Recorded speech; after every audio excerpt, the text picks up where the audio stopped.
And we are back here for another episode of the Total Sports Live podcast. I'm Jovan Alford. You already know who I'm joined by. My guys Harrison Brown and Keaton Nichols to talk everything in fantasy football. Yes, folks, we are at week 10. Can you believe it? We're actually at week 10 of the action. It doesn't seem like it, but we're almost towards the end of the regular season, which means the fantasy football season is almost coming to an end. But we're a long way before that, as there's still playoff spots to be won. Trade deadlines in some leagues are still haven't happened yet, so there's a lot of action. We'll hope to help you out and navigate through all those situations, including what to do this week in week 10. However, before we do that, make sure you are following us on Twitter at Total Sports Live and checking out the podcast on Spotify, Google Podcasts, Apple Podcasts, lastly on Anchor. All you have to do, search TSL Podcast or Total Sports Live from there. Give us a download, subscribe to us, especially on Spotify or wherever you get your podcast. Leave us a review or a rating. We really appreciate it. And always make sure you are checking out totalsportslive.com for everything in Philadelphia sports and fantasy. We already got Seth's weekly waiver wire report up there on the site, as he gives you each week 6 or 7 guys you need to pick up on waivers.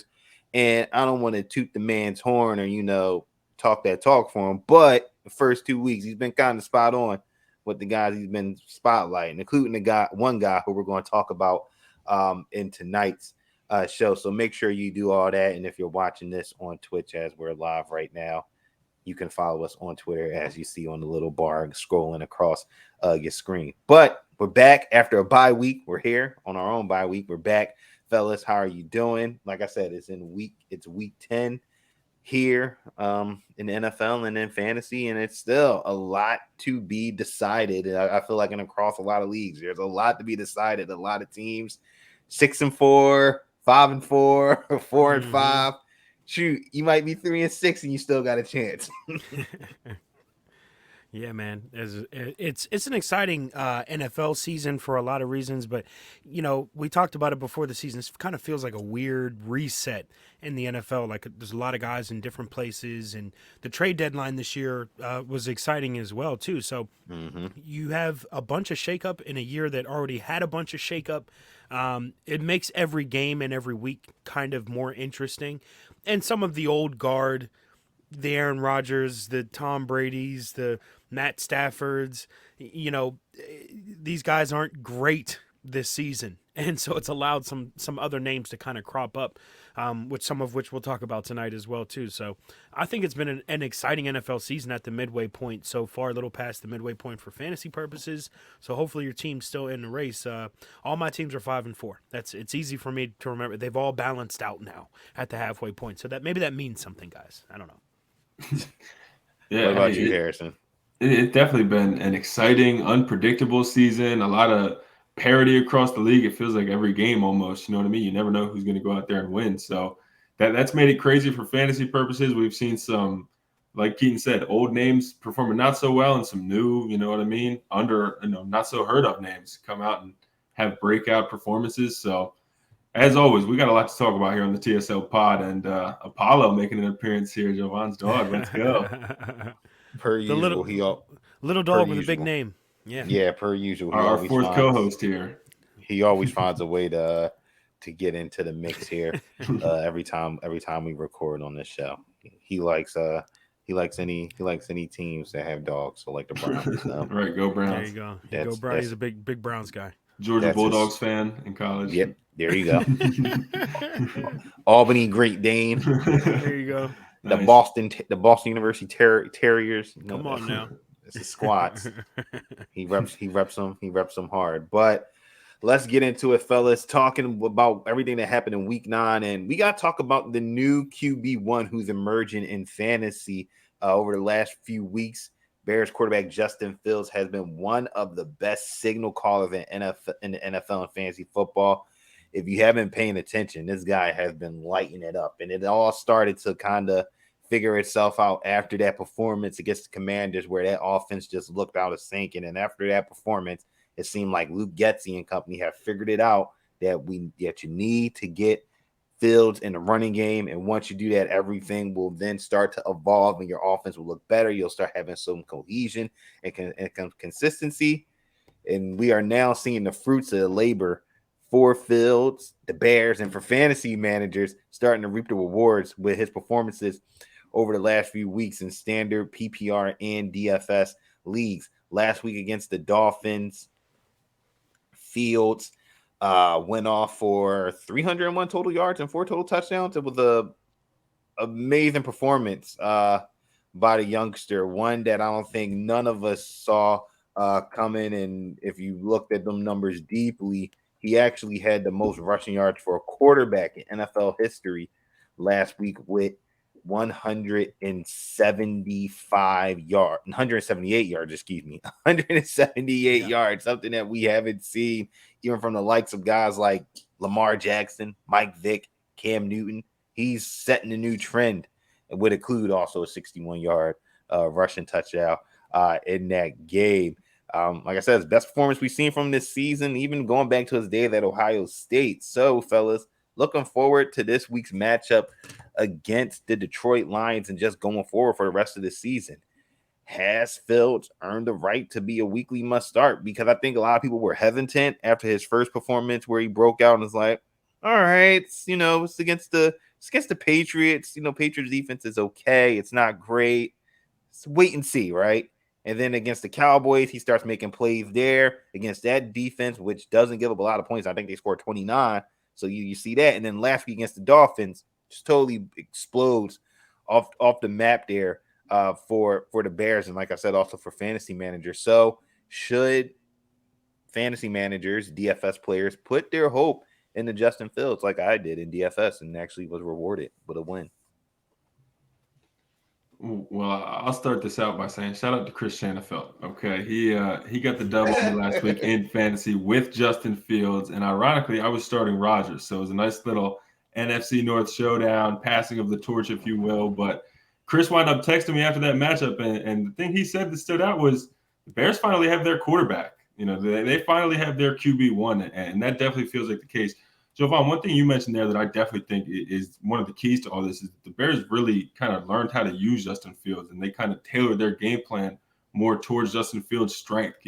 Using him in the run game, getting more play action going, getting him throwing the ball outside the pocket, utilizing him throwing on the run, just getting some different things going for him to kind of utilize all of his skill sets, all of his strengths. What made him such a highly touted prospect out of Ohio State? In that draft class, it wound up playing out where it was Trevor Lawrence and then Zach Wilson at 2. But for a large portion of that draft process, Justin Fields was the number 2 guy. Zach Wilson kind of came out of nowhere, and the Jets wound up, falling in love with him in the pro day and just the end of his BYU career. But Justin Fields was the quarterback in that class with Trevor Lawrence for a long time.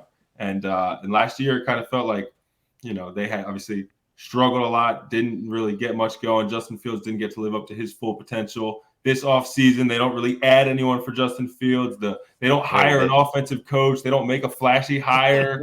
People are worried what's going to happen with the Bears. Are they going to move on from Fields? Exactly. Draft a quarterback next year? And now in these past 3 weeks, all of that's went away. You know what I mean? The offense is rolling. Justin Fields is solidified as the quarterback 1. He's in your fantasy lineup. So it's funny how stuff like that works. Sometimes you got to kind of trust the process and not give in to the quick, nature of the NFL we live in today. But yeah, I mean, for fantasy purposes, Justin Fields is definitely, I think he's a QB1, especially with the struggles we've seen from a lot of veteran QBs this year. I think right now you have no problems starting him in your lineup until, you see otherwise. But it's been a lot of fun to see him succeeding, and definitely hope that the addition of Chase Claypool can be something that really benefits Fields moving forward, now that they really have some type of solidified receiving group. So definitely a lot to be excited about with the Bears and Justin Fields. You definitely have to be excited. And just looking at those last 3 games, which we've highlighted, his stats have just been incredible. He hasn't really done much in terms of the passing game, but we're looking at, 6 touchdown passes to 1 interception. We're talking about playing mistake-free football, which has helped this offense and helped him. And then you look on the other end, he's been a rushing touchdown machine. while he's thrown 6 touchdowns, only 1 interception, he's at least scored a rushing touchdown in the last 3 games, giving you that extra added boost, Keaton, in fantasy, where we talk about, talk about this all the time with dual threat quarterbacks, right? If you can get that extra added bonus of the quarterback doing something on a run or even a rushing touchdown, you're in a great spot. And Fields right now, he's in a perfect spot right now and in a zone that's just, it's fun to watch now. It's really fun to watch, to see him, like Harrison said, look like the guy that we saw, at Ohio State. And more. I mean, because first, if to Harrison's point too, trust the process. If you look at Justin Fields through the first 4 games of the season, or if you maybe had any sort of investment, free agent pickup, whatever, maybe drafted him late, you're probably thinking not worth it at all. This is an asset that that we're all okay, I think, with letting go. And then from week 5. Actually, from week 4 on, he's gotten better in fantasy, at least every single week. So I think that's something that's important for owners to consider. Coming in through the rest of the season, is Justin Fields worth a look? Well, he's gotten better in every game, and he's got some matchups in the next 4 weeks that you look at and you say, very nice. Detroit, Atlanta, Jets.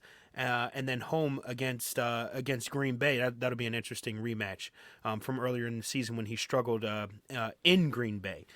So I think all of this to say that, I think that he may be better because he's adding this guaranteed rushing element every single game. And people are going to look at the history-making game that he had against Miami. But, throughout the season, he's had no fewer than 7 rushes in a game.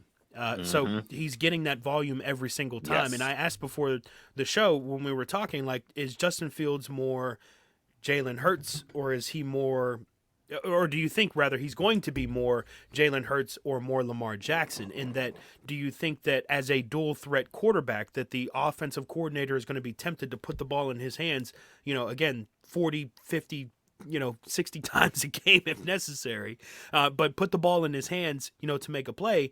Is he going to lean more towards being the elite passing dual threat quarterback or the elite running, dual threat quarterback as well?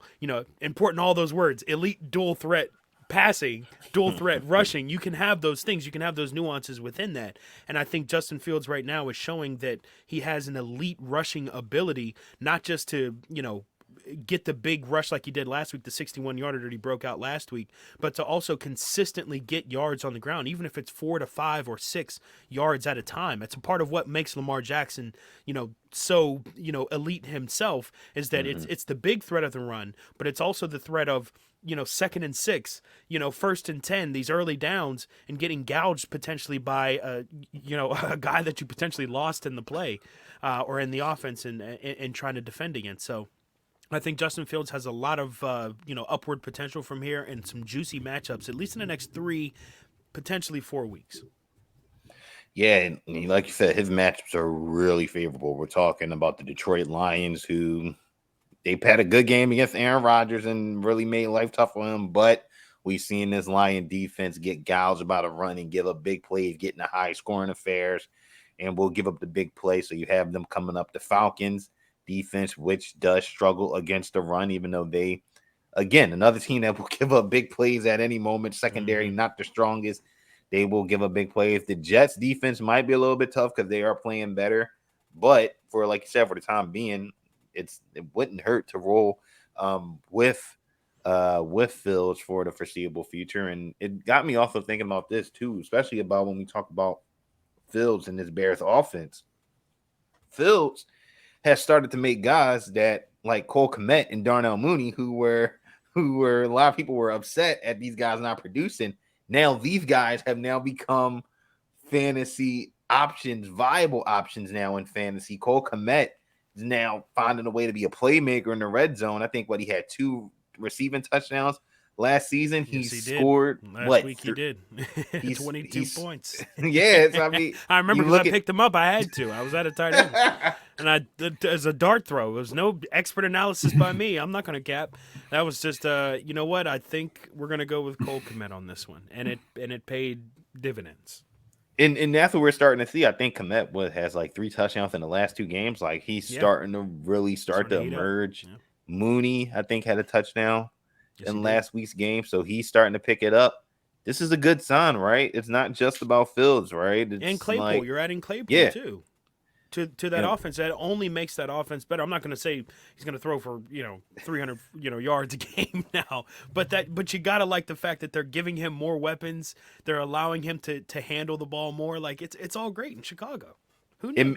it makes him harder to defend too, right? And I Mm-hmm. think with him bringing a running element, it now makes it hard because now teams don't know. All right, is he going to throw it or is he going to run? And then that opens things in the passing game, right? Cole Kmet making plays, Darnell Mooney making plays, Claypool making plays. If Herbert and Montgomery are rolling, it's a really good spot. So I mean, if Darnell Mooney and Cole Kmet are still available in your leagues, I Go would have scoop to him. say you have to go pick them up. I would Big say you have time to go scoop. get them. Yeah. Definitely something to think about. Cole Kmet, especially at tight end, outside of those 4 or 5 top tight ends, things kind of get murky. You know what I mean, for a lot of teams. So That's the nice way to say it. Right. it Right. gets real. You know what I It gets mean, real scary. questionable. It gets Yeah, real it gets scary. real questionable. So if Cole Kmet is on a roll right now, I know we'll talk waivers later, but Isaiah Likely's kind of in the same boat with these touchdowns in recent weeks. And these guys are getting picked up. Isaiah Likely Mm-hmm. and Cole Kmet are both rostered in the leagues I play in, and probably starting in people's tight end spots. So it's definitely encouraging to see Justin Fields kind of elevating those around him. That's what great quarterbacks do. That's what it's Yep. all about. And that's the key. He's playing better. So, like you said, the plays elevating around him, and everybody's winning at the end of the day. Even though the Bears didn't get the win last week, to see you can clearly see the evolution from where this Bears team was in week 1 or week 2 to now in week 9 going into week 10. So it's very good to see. It's going to be fun to see how Phillips plays on Sunday against the Lions, who again had a very good defensive performance last week, but they could be the completely opposite way on Sunday. So it should be fun to see how that all plays out for the Bears and Justin Fields on Sunday. And before we move on and talk about running backs, which they've been actually doing some very good things the past couple of weeks. We got to say at the quarterback position, fellas, there are some injuries going around at the quarterback position. It's not very good. Especially this late in the week. This is not what you want to hear. You don't want to hear Matthew Stafford in concussion protocol. You don't want to hear that Kyler Murray's dealing with a hamstring. You don't want to hear that Josh Allen is dealing with a sprained UCL and maybe he'll play, maybe not. Take it day by day. He likely won't practice type of situation. This is not a good spot for a lot of fantasy owners to be in, especially when we look at Murray and Allen as QB1s, must start guys. Stafford, QB2, haven't really played well this year, but again, that's still a streamer option that's not available against the Cardinals defense that hasn't been that special. Will give up points and will give up touchdown passes.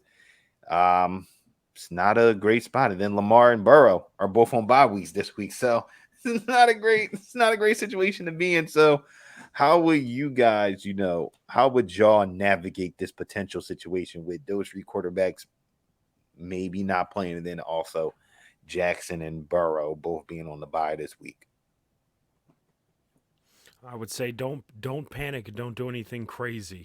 Like quarterback is the easiest position to fill in on a streaming level, in my estimation, because yet the quarterbacks are always going to score a ton of points, or they're supposed to score a ton of points at least. So I think out of all the positions that you have to randomly throw a dart at, you're probably looking at that as not too big of a panic here. So you're not going up and making any major trades or anything. Actually, I kind of like Taylor Heineke at Philadelphia for no other reason than the fact that I think that they're going to be down really big in this game at some point. It's going to be a hard fought game, but if they're down big, you got to think that Heineke's going to be throwing the ball a lot. To say the least. So I think you go out there, you get yourself a guy like Heineke. There's also Brissett at Miami, but I don't think that you overthink this situation too much. If you've got one of those top tier guys, you've probably had a pretty successful season in one way, shape, or form. You've drafted pretty well in one way, shape, or form. So go get yourself a streamer. You'll be just fine. Yeah, I'm actually in this position with Lamar being on bye. I didn't have a backup quarterback on my roster. Try to stash up on a bunch of running backs and receivers. Jovan knows I'm good for that.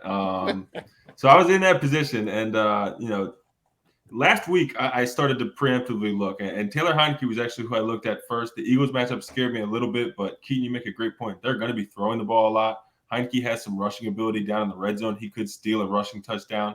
So I like that one. The other guy you mentioned, though, is the guy that I'm really leaning towards, Jacoby Brissett versus Miami.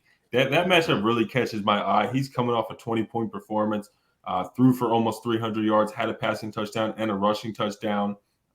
He's proven time and time again that he can be, you know what I mean, more than capable as a starting quarterback in the NFL, can house fantasy receivers like he did with T.Y. Hilton back in the day, like he's doing with Amari Cooper right now, Donovan Peoples-Jones. And I think himself this week versus Miami, he actually played for them last year. That's something me and Jovan just kind of, I had to ask Jovan, I was like, he played for Miami last year, right? You know, wasn't he on Miami last year? Not necessarily like a huge revenge game, but just an added element. You know what I mean? That's always, people on the other side, you want to perform well. So I like that one. But the guy that I wound up going with was Jimmy G. And that's kind of I guess, the top streamer that I would have on my list this week, just because of the floor. I think he's got a pretty solid floor. Has thrown 2 touchdowns, in the last 4 games. Sat in that 200, 250 range on the yards. You kind of just know what you're getting with Jimmy G. It's a pretty solid matchup versus the Chargers. They have some superstar names like Khalil Mack, Derwin James, and just some other guys on that defense. But as a whole, it's a defense that you can make some plays against. So, like Keaton said, I wouldn't panic if you're in a quarterback situation this week. I don't think it's the end of the world. See what's out there, see what you can make work. Hopefully you have a quarterback too that you like on your roster. Maybe you have Trevor Lawrence. I think that's a pretty solid play this week versus KC. So, yeah, I definitely wouldn't panic there. And Yeah, just don't. just while we're on that subject too, about like having a second quarterback, this is actually a really good time of year to have a second quarterback, or to be thinking about a second quarterback on your roster now too. Maybe that wasn't the strategy coming in, or maybe you've been rotating some guys in and out. But as we get later in the year, teams are going to start getting a little bit more strategic in real life football. Now I'm talking about how they utilize their quarterbacks, or if a quarterback has an injury, they may want to strategically get that guy rest so that they play at the end of the year, or in the playoffs. Things like that may shuffle around the quarterback lineup. So to have a guy that dedicate a roster spot to, that's is going to consistently put up points every single week, might be a real asset to your team as you continue to try and make a playoff push. And I know, controversial figure in real life here, but we got to keep our eye on guys like Deshaun Watson, who are coming back within the next couple of weeks as well. That could be a guy that's available in your league this week, and probably not much further beyond that. So just keep that in mind as well.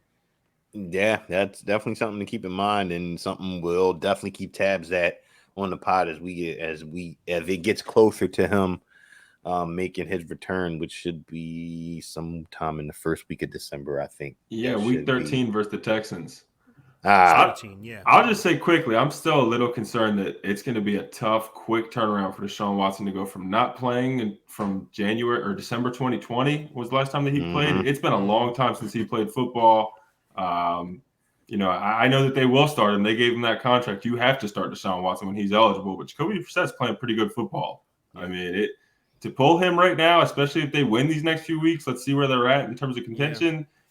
They're going to have to start Deshaun, but who knows if they should. I'm just saying, Jacoby, you feel so bad for him. He's been put in this position probably 3 different separate times. I think he'll get taken care of this offseason, though. I think somebody will give him some pretty good money, right? He's proven that he, if you're in a pinch, Jacoby Brissett, there's a lot worse options. I think he's pretty close to one of the 32. I don't know if he's exactly one of the 32, especially with a loaded quarterback class coming in. There's like 4 or 5 guys that are like legit quarterbacks, but Jacoby Brissett's a very good NFL quarterback, definitely.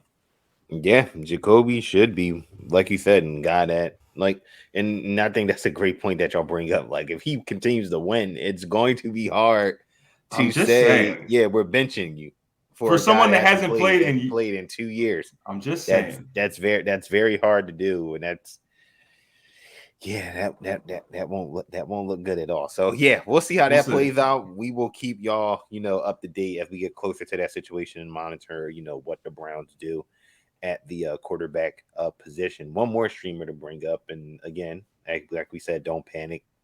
Pay attention to what's being reported, who's in, who's out. Check that Friday game. Check that Friday final injury report for the teams that come out. You can literally kind of get that gist of what's going to happen. Is Marcus Mariota a streamer this week? I got to bring it up. He's our guy. Talk about Is him he a a lot, streamer right? this week? The lightning rod. He didn't do, he had a down performance last week against the Chargers, but it was more so the running game with Cordero Patterson, Tyler Algier, taking off. But it's going up against the Panthers defense. The last time he took on that Panthers defense, I think we got one of the, and I know people don't want to say this, but we got one of the better games of the season between him and PJ Walker in a duel down in the dome in Atlanta. So he gets to face this team again, looking to rebound. He said he has to get more opportunities to Kyle Pitts. Cordero's back for week 2. They still got Algier. Is Marcus Mariota streaming option, especially with the circumstance? Not even talking about the 3 quarterbacks that are injured, but if you have Burrow, if you have Jackson, if you can't get Justin Fields, is Marcus Mariota a viable option this week? Even though, especially because he plays on Thursday too, so this is like a quick decision for some people. Yeah, I've got no problem with it, mainly because there's the rushing option there. There's that rushing upside. You know what I mean? He hasn't attempted below 5 rushes all season. And like you mentioned, a few weeks ago with Carolina, 253 yards, 3 touchdowns, 2 picks, which is definitely concerning. But if he can clean that up a little bit, right. You mentioned it. Short week, short turnaround, always interesting there. I'll be honest, if PJ Walker had been decent last week, like 10 points, I probably would have mentioned this week because of how good he played against Atlanta a few weeks ago. It was just such a down game in that loss against the Bengals. But I think there's worse options out there than Mariota.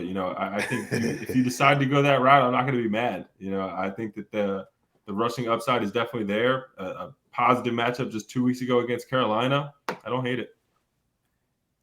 I'm having. Oh no, go ahead, Joe. No, I was going to say I think you can get away with it, especially, and I think it also depends on your roster construction, right? Like if you're loaded at like running back and wide receiver, you can say, all right, I could take a chance on playing him because I got Justin Jefferson at wide receiver, or I got Alvin Kamara at running back. I got Saquon at running back. Like I have those top tier guys that are like number 1, number 2 options on offense that can kind of get the points, and then you can kind of like whatever you get from Mariota, you get from him. Mm-hmm. Yeah, that's a good point too. If you've got a bunch of other guys on buys too this week, and you're already scraping in free agency to try and squeeze some value out of this week because you didn't necessarily plan ahead, and you got a bunch of bye weeks this week. No to Mariota, I would say. Yeah, and the reason why I'm having trouble trusting, that for fantasy purposes, I don't really think anyone cares, especially in Atlanta, about fantasy anything. I think that they do what they can to just move the ball down the field. Like Mariota is the quarterback of that offense that just moves the ball down the field. I think that's the most important thing. Yeah, I mean, kind of like a game manager. Excuse me, but I think that in terms of his upside, to Harrison's point, with the rushing in the running game, he's not afraid to run. He can run a lot of times per game. You can kind of run your offense through him in that way. So he's almost managing this like sort of like progressively moving train down the down the field. And sometimes it might be a run, sometimes it might be a pass, sometimes you might have drives where Mariota doesn't throw the ball until they're past the the 50-yard line. I mean, so it's a really up and down offense in terms of trust. That T word, trust. Can we trust that Mariota is going to, give us a good output this week versus Carolina? Absolutely not. But we know, because we've seen it just 2 weeks ago against this very same team on the road, that Mariota can get it done from a fantasy perspective. As you said, needed to clean it up a little bit with the 2 picks. But he has the ability. So, make sure that your roster is in a position where you can afford a Mariota dud, essentially, in a week like this. If you're already down on guys, I would go with one of those guys from earlier that we mentioned, a Heineke, a Jacoby Brissett, who have much higher floors in this week when you're trying to squeeze some extra value out of the roster. Very good. I don't have anything to add on that. Take the advice that we give, and hopefully it works out. But use your own discretion at the same time too, right? Don't take everything we Yeah, say as just be word in smart. the final as the final judgment, and just use the discretion. Like we said, don't panic. That's the first rule of law. Don't panic in the situation. Look what's out there. See if you can make a trade. If not, see what's out there. Play it by ear and trust your gut. That's the best thing. Always trust your gut in the situation. Don't overanalyze it. Just trust your gut and roll with it here. So that's enough about quarterbacks, fellas. We gotta talk about running backs too.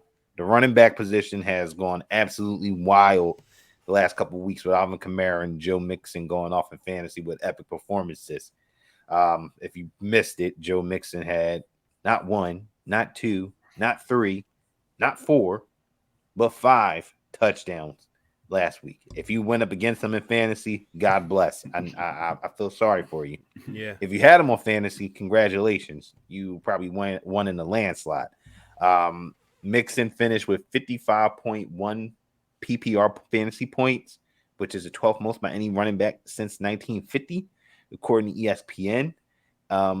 They said that Mixon broke the previous 2022 single season PPR fantasy point best, which was done by Stephon Diggs in week 2, where he had 44.8 fantasy points, and I think that game was against the Titans because that was the doubleheader Monday night game situation. He bested that, and then when you look at overall by most PPR points by a running back in a single game since 1950, yes, they somehow took numbers from 1950 and kind of calculated it in the PPR. Jamal Charles, number 1 with 59.5 against Oakland in 2013. Some dude named Dub Jones, number 2, 58.6 against Chicago, 1951. Okay, Dub. Gale Young Sayers. DJ. Gale Sayers with 58.2 against San Fran. Clinton Portis, 57.4. Alvin Kamara against Minnesota, like Harrison mentioned before the show, that Christmas game against the Vikings, 56.2 PPR points. I think he had like 6 touchdowns that game. Like he said, he had like Crazy. he just went ballistic. Sean Alexander, LaDainian Tomlinson, Jim Brown, Priest Holmes, Chris Johnson, who's always good for a home run, home run, CJ2K. touchdown run. Right. Yes, sir. That one 55.4 time. against Houston. And then Doug Martin at number 11 with 55.2. So it was a credible week. Doug Martin. Some good names on that list, Wait right? a minute. There's some there's some good names. And right. then, let me not get into it. But anyway. Doug Martin. Doug Martin. Priest Holmes caught my ear. I haven't heard that name in a while. The muscle hamster. Doug Martin. Yeah, well, don't call him that. Apparently, he hates that. Yeah, I know. He Even though all of his teammates, like I said, whatever. But yeah. Does Keaton have beef with Doug Martin?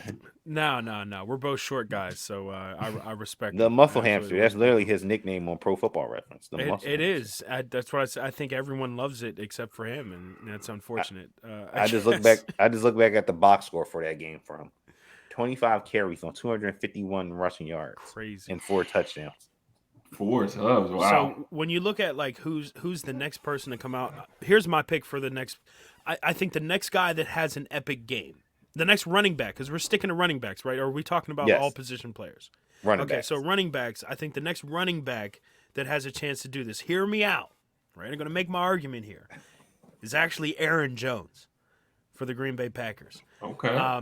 Here's the thing about Aaron Jones. Aaron Jones has had pretty big games before. He's had some 40-point games in fantasy before in PPR scoring. But this season, 3 times he's gone over 100 yards on 15 carries, 13 carries, and then 20 carries. So as much as we talked about A.J. Dillon eating into his productivity in this offense, even in a sputtering downward sort of Green Bay offense, there have been times this year whenever he's gotten a massive amount of carries.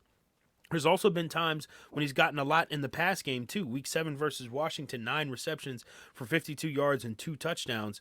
That was a very productive game, through the air as well. So no other huge games like that in terms of, in terms of his receiving yards. But he's always that threat. And I think this Green Bay offense, as they continue to try and get back on track throughout the rest of the year, you're going to have a big Aaron Jones game coming up at some point. And I think that he actually actually has a really good chance of touching that, or at least being the next big breakout running back performance of the season. I like it. I like it. What about you, Harrison? Well, I like that Aaron Jones pick a lot. Just to touch on it real quick, I think the Green Bay, 3-6 right now, coming off this loss of the Lions. This has to be rock bottom. You know what I mean? It feels risky to even say that. There could be a lower point, but it feels like this has to be rock bottom. It feels like that offense has to get going at some point.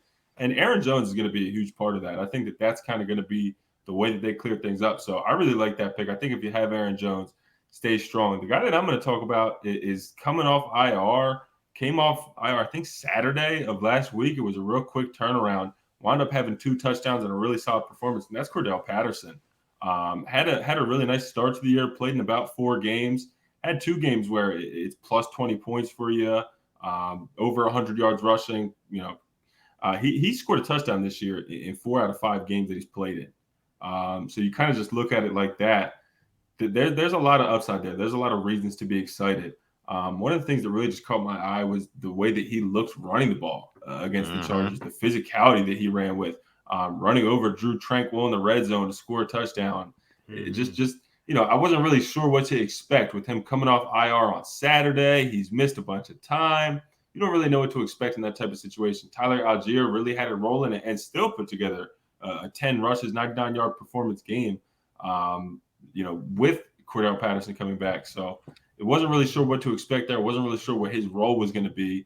They got to roll with him right away. And like I mentioned, the games earlier in the year really give you some encouragement and some hope. You can kind of see something like, wait a minute, if he gets 20 touches and he's running like that, what can he do? We all know, Cordell Patterson came into this league as a wide receiver.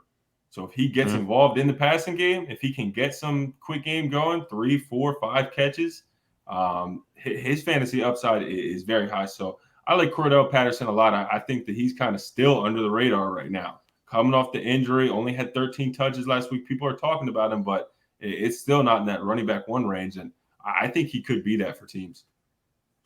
I like it. Cordell Patterson, that's a good one. Aaron Jones, another good one, because both of those guys in the same vein as guys that can kind of hit you in both ways. They hit you in the running game, hit you in the passing game, and they're going to get majority of the touches in both of their offenses, especially in Green Bay, because they are leaking oil at a quick rate and they need a fix really bad. As things, like you said, are going south. It's rock bottom, but it could go further than rock bottom if they don't get it together really soon. My choice for the running back to go off, I think is actually going to happen this week. It's Saquon Barkley versus the Houston Texans. The Texans defense has been notoriously bad this season. If you want to know how notoriously bad they've been, we're talking about giving up 180.6 rushing yards on the ground this season, worst in the league. They've given up 12 rushing touchdowns this season. Miles Sanders last week went off for 93 yards on 17 carries, averaging 5.4 yards a carry and a touchdown. Shout out to Miles Sanders. Scored his 6th rushing touchdown of the season, 3rd in the last 3 games. Shout out to him. He's getting it done. But I think Saquon is the next guy. We saw Derrick Henry. It's funny, we didn't even mention Derrick Henry in that vein because he didn't necessarily go off. He just did what Derrick Henry does. Derrick Henry, 219 yards and 2 touchdowns against the Texans. But we don't talk about that, right? Because he already does that, right? 200 yards to Derrick Henry is like 100 yards for a regular running back. Like it's just normal at this point. But no, I think it's Saquon this week. Saquon has been healthy. He is that offense. I don't see the Texans putting up much of a fight to stop him and slow him down. He's another guy in the same vein as Aaron Jones, same vein as Cordell Patterson. He can be utilized in the passing game, as well. And I think they're going to find a way to get him the ball multiple times. In this game, he has yet to have a multiple touchdown game this year. So why not? It'd be Saquon Barkley this week to go off against this Texans defense, which, like I said, has been horrible. Miles Sanders, 93 yards against them last week. Derrick Henry, 219 yards the week before. We look at the Raiders. Josh Jacobs, he had himself an amazing game. Oh man, he almost pulled the Joe Mixon. We didn't talk about Josh Jacobs. 20 carries, 143 yards, and 3 touchdowns. So if you are a running back that need a big game, and you need points for your fantasy team, why not pick on the Houston Texans defense? So I'm going with Saquon Barkley for my pick for this week. I actually think he's, like I said, I think he's doing it this week. I might be wrong, but the only way I'm going to be wrong if the Houston Texans defense actually shows me something, and I don't think they will. I don't see it either. I like that pick a lot. I think Saquon is definitely due for one, and another one who, you know what I mean, he hasn't really been in that running back one talk, but he's been very consistent, very solid this year. Kind of the Saquon that people were hoping for. So I like that pick versus Houston a lot. Yeah. And I will put money on it. I will put Saquon multiple touchdowns too. Ooh. I will bet on that too. Okay. Money has now arrived where his mouth is. You love to see it. I ain't playing no games. I'm putting money on it. Putting money on it. And speaking of money, we will talk about anytime touchdowns very soon. But before we do that, you're listening to the Total Sports Live podcast here on Anchor. Jovan joined by Harrison and Keaton, breaking down fantasy football week 10 as we get you prepared for all the action that will be happening on Thursday night, but also on Sunday in the National Football League. And before we talk about anytime touchdown picks or wrap up the show, fellas, we got to talk about the waiver wire. There are some options out there lurking. Like I said, Seth's waiver wire report just went out on the site, totalsportslive.com. He gave 7 options this week for people to pick up if you play in fab leagues, you know, where they deal with money, virtual money, I'm assuming. I haven't played in a fab in a FAAB league and how that goes down, but he gave some options there, some very intriguing options on that list, including my guy, Van Jefferson. Hopefully he, you know, can do something very soon after he's not played for most of the year. Hopefully he does something big. So, but we got our own collection of players who people should be looking out for on waiver wire. So who should people be picking up on the waiver wire this week? Like I said, we only got 4 teams, unlike last week where we had 6 teams on the bye weekend, really sent everybody scrambling because nobody didn't know what to do with 6 teams on the bye. We only got 4. We got the Ravens, the Bengals, the Patriots, and the Jets. Not a lot of great teams with a lot of great fantasy options on the bye, but still some streamers out there that could be lurking to help some people out this week. Yeah, go get yourself some Cole Kmet. I know we mentioned him a little bit earlier, but the tight end position super short. And right now, ESPN has him at about 32.8% rostered. That's after now of course, the waivers have registered for this week. So, in 2 out of 3 leagues or so, he's available. So if you're looking for some tight end help this week, Mark Andrews out, Isaiah Likely out. Who else we got this week? Hayden Hurst. Out. You know, a couple other guys. So I mean, and Conklin just out. Tyler Conklin. Yeah. So I mean, you got some good weeks potentially next week, as we mentioned. The next 3 matchups, I believe, for the Bears are pretty juicy. Yeah, Detroit, Atlanta, and at the Jets as well. At Atlanta, at the Jets. So those matchups look pretty good for the next couple of weeks. Tight end position is short, so if you're looking for an opportunity to snag a guy that maybe doesn't have a lot of attention and lights on him just yet, it's Cole Kmet for me. I like it. Cole Kmet. I like it. What about you, Harrison? Who's some guys on the waiver wire that people need to go pick up right now? Yeah, so anybody who's been listening to the TSL pod all year, these are going to be some recycled ones, but I'm going to touch back on a few guys. I feel like we kind of got to readjust. Wan'Dale Robinson with the Giants coming off a bye week. I think that he's going to be reavailable in a lot of leagues, and that Giants offense overall has just been an offense that surprisingly you're okay with, you know what I mean, having some fantasy stock in. And I think Wan'Dale Robinson, especially Kadarius Toney was traded a few weeks ago, that opens up some more lanes for him in that offense. We've seen some consistency from Daniel Jones. And like we were talking about with Houston not really being the best rush defense, you know, I'm a big Derek Stingley Jr. fan, but there's still some options in that secondary outside of him. Also a big Jalen Petrie fan. Like they have a up-and-coming secondary, but it's not a secondary that you're fading right now for fantasy purposes.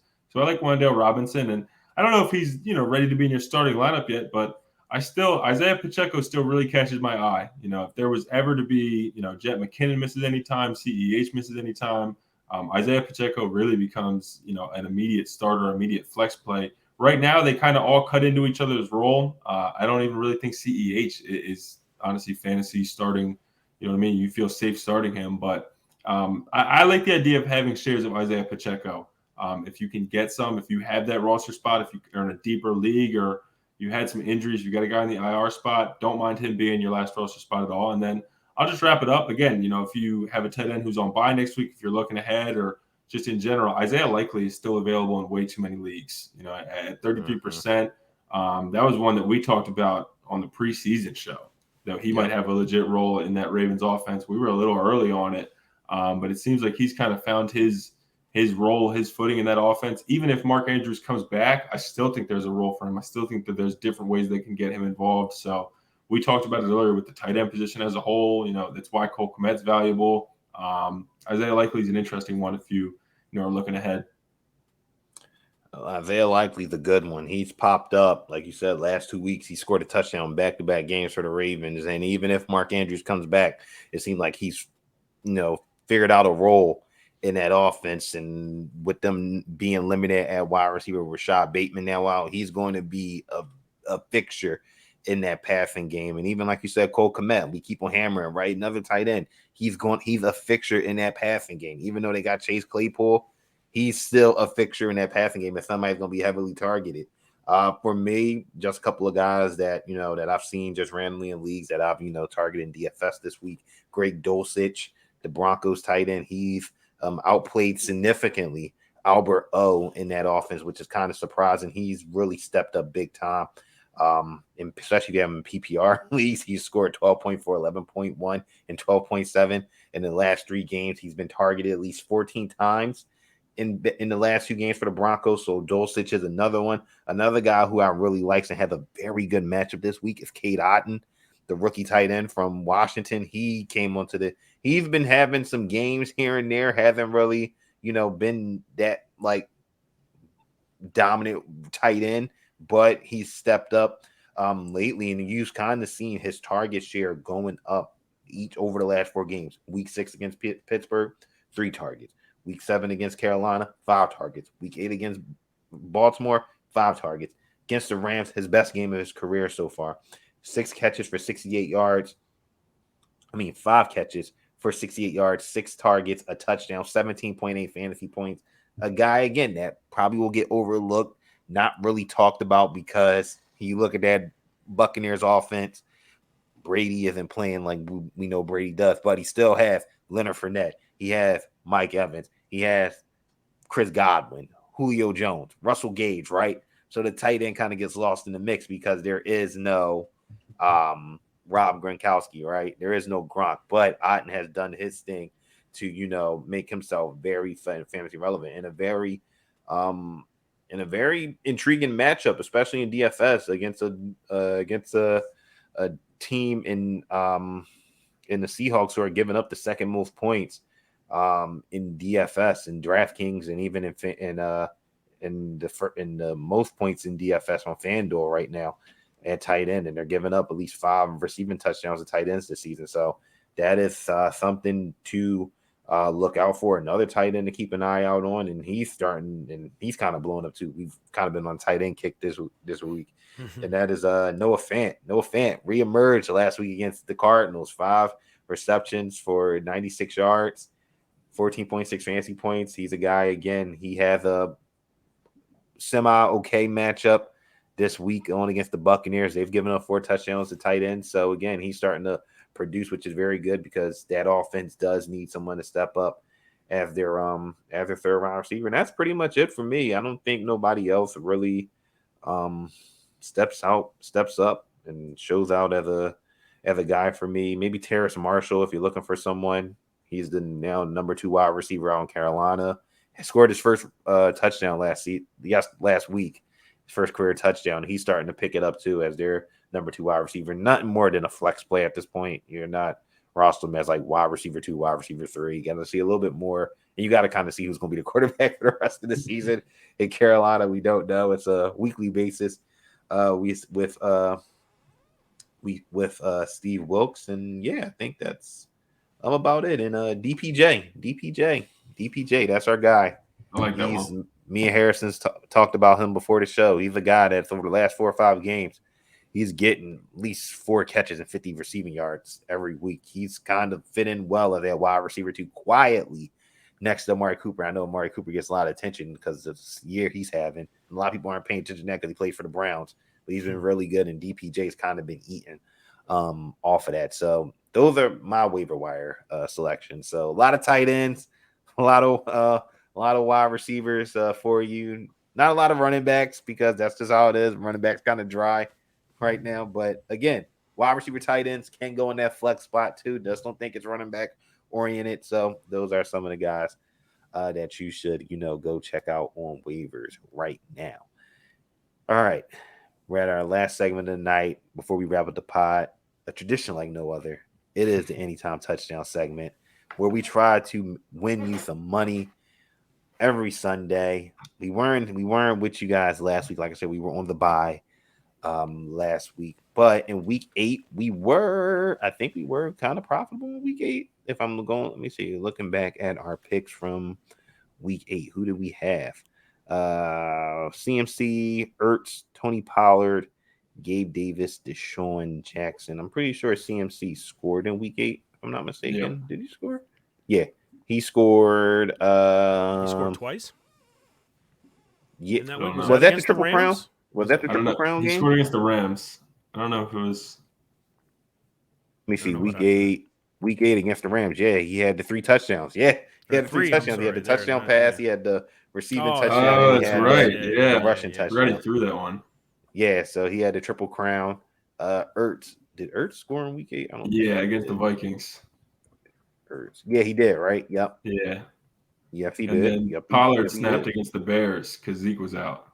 Yep, Pollard did snap. So, yeah. I had a nice little money.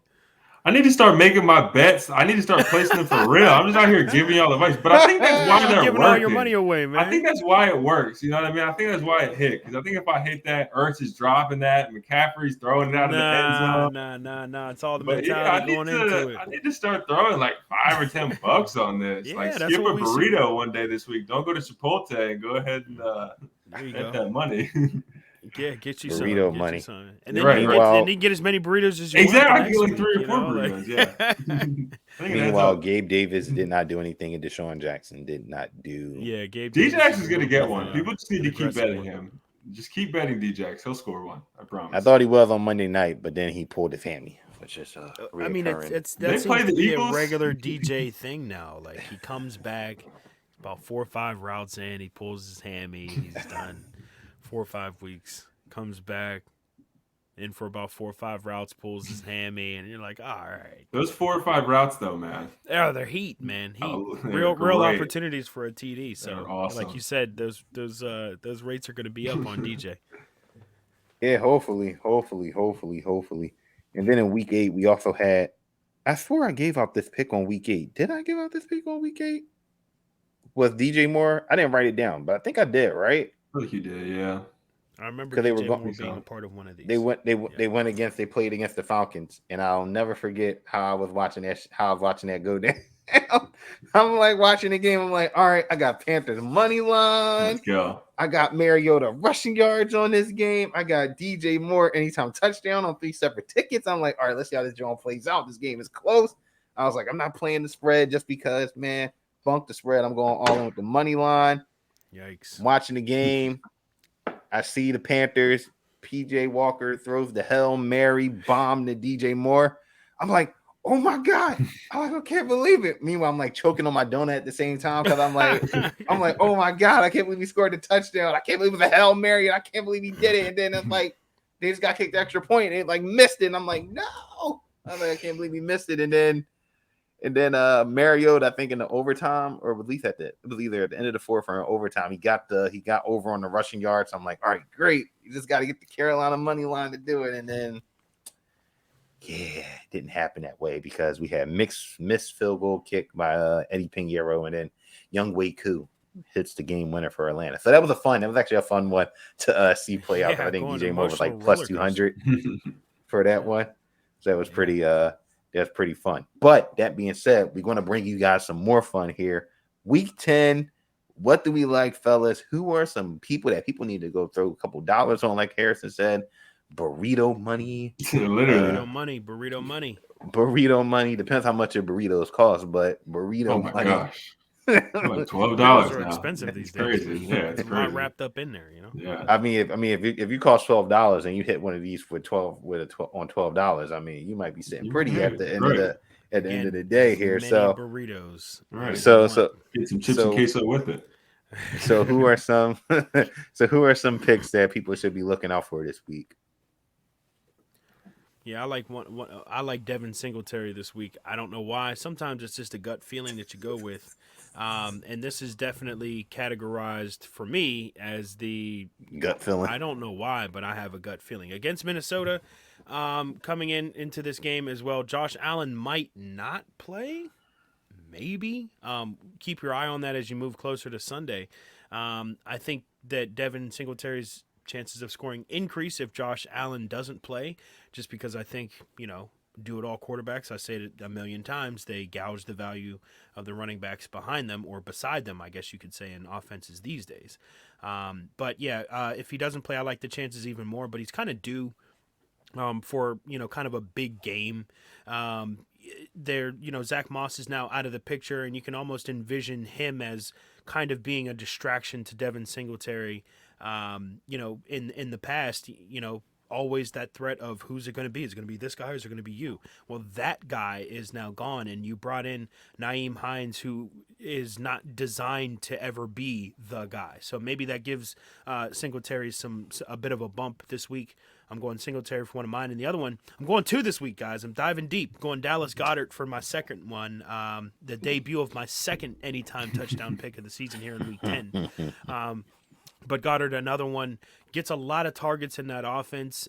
Facing, again, against Washington, they don't do particularly well against the tight end.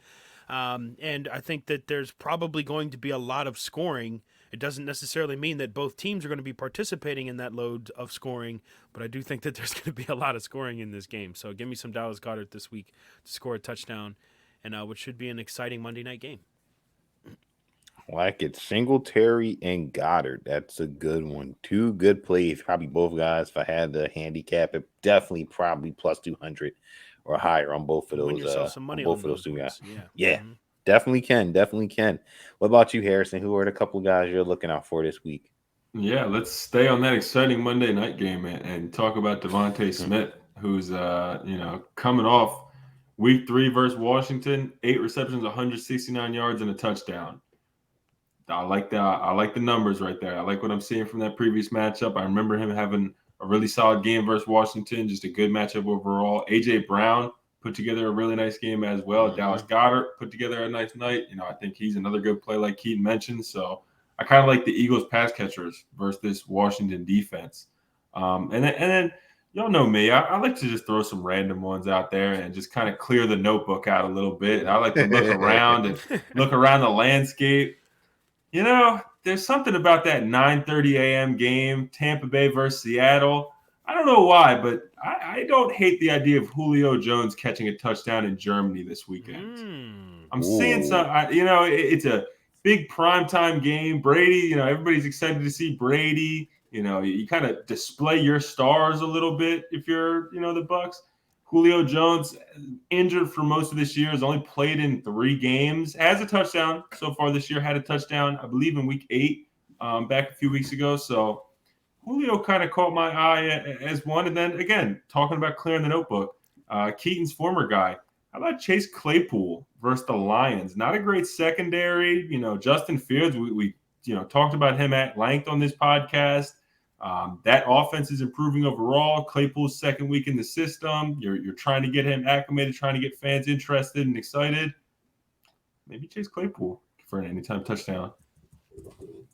I like that. I'm writing this down as we speak. Chase Claypool, Devontae Smith. Maybe since he's closer to his homeland up there in Chicago. Right? Hey, right? It'll energize him. It'll juice him up a little bit. I actually don't hate that. There's a big contract extension looming too. It's not here yet. I think it's after next season, but he's got reason to be motivated for sure. Oh yeah. Julio Jones plus 700 right now on DraftKings. Anytime touchdown. Throw $5 on it. You know what? Some money this week. Listen to TSL podcast. No Chipotle tomorrow. I'm staying home. I'm staying home. I'm throwing that on Julio Jones. $5 for Julio. Right, I'm skipping it. $5 bet for Julio pays out $40 if you want to go Julio. Come Just on. saying. So the Let's get opportunity, international. Let's the get, you know what I opportunity mean? knocks. The Yeah, you can opportunity wake up knocks early, for get Julio. some. Early bird gets the Start- worm. Let's make some money in the Start morning. with a Come dub, on. yeah. Why y'all sleeping in? Wake up. Make some money. Let's go. Love the picks, fellas. Love them. For me, I'm going to keep it. Nice and short and easy here. We already mentioned this guy, Donovan Peoples-Jones. DPJ has not scored a touchdown yet. He's eventually due this week. Dolphins defense, like we talked about before the show, during the show, they do give up a lot of points. They have been getting in a lot of shootouts this week. You got to think that they're going to try to, slow down that Browns running game, which can't really slow down. You just hope to contain them and don't get bludgeoned to death by them. You just hope to contain them. And Amari Cooper, they're probably going to try to take Amari Cooper out of this game if there's no David Njoku as he's still worse back from injury. Down Peoples-Jones, maybe he finds his way into the end zone. I like DPJ this week to score a tutty, and he's at plus 210 right now on DraftKings, plus 210 for Donovan Peoples-Jones. Another pick I like this week is, I was going to go Cordero, but I feel like Cordero is like the chalkiest play I've seen this week from everybody. I'm going to go with Donta Foreman. Foreman had a bad game last week, but everybody on that Panthers offense had a pretty bad game last week. Just wasn't Foreman, just wasn't Walker. Everybody played bad. The defense was horrible too. But they get a fresh slate against the Falcons team where Foreman had not one, not two, but 3 rushing touchdowns again a few weeks ago. This Panthers run defense is not that good. They're giving up 130 something on the ground. I know Chuba Hubbard is back, who's going to factor in to the playing time here for Donta Foreman, but I feel like if they get into the red zone, I do think we see Donta Foreman find his way into the end zone. So I like Donta Foreman. You can get him probably at like plus 120, plus 125, depending on some of your books. And then last pick for me, I mentioned him already, and I'm going to go back to him. Cade Otton, plus 425. We're going back to that Buccaneers Seahawks game. Otton going against a Seahawks defense, which has given up 5 touchdowns to tight ends this season, which is 4th most in the NFL behind the Raiders, the Patriots, and the Cardinals. So I'm going to go Cade Otton this week. Pretty much again, Seattle's had a hard time defending the tight end. If you're the Buccaneers, you know that they're going to try to lock down Evans and Godwin on the outside. So why not, if you get in that red zone, find a guy in Cade Otton who's showing to be a reliable pass catching option over the last, few weeks for Tom Brady. So Cade Otton plus 425 anytime touchdown picks. There you go. All the anytime touchdown picks you need, all the waiver wire options you need, advice on how to manage the quarterback position, talking about Justin Fields. I think that's a wrap for the pod this week, fellas. Anything else that we missed before we wrap up the show? Go Steelers. There you go. My guy Kenny Maybe. Pickett. Let's get it going, right? That's all I got. I have no. I'm serious. That's all I got in terms of analysis. Go Steelers. It's gonna be a down year for fans in here in Pittsburgh, so we just gotta, stay alive, guys. Stay alive. Stay alive. Staying alive indeed. So that's going to wrap up the podcast. Again, appreciate everybody for tuning in and checking out the pod. Make sure, again, you follow us on Twitter at Total Sports Live. Make sure you're checking out TotalSportsLive.com right now. Like I said, Seth's Week 10 waiver wire report is up. Get all the information you need to know, and guys need to pick up on waivers. We mentioned some of them tonight, right? Isaiah Pacheco. There's a whole bunch of guys that's listed on that sheet, and I just saw I like it. But the OBJ mentioned by Seth. yeah, Caught my eye. OBJ. Had me thinking a little bit. He will be making his return soon. One of these weeks. Yeah. We don't know when, but one of these weeks he will be making his return to the field. So that's another guy to keep an eye out on the waiver wire coming up. So make sure you check that out. Got like I said, a lot of great stuff coming up on the site. MLB free agency about to start soon.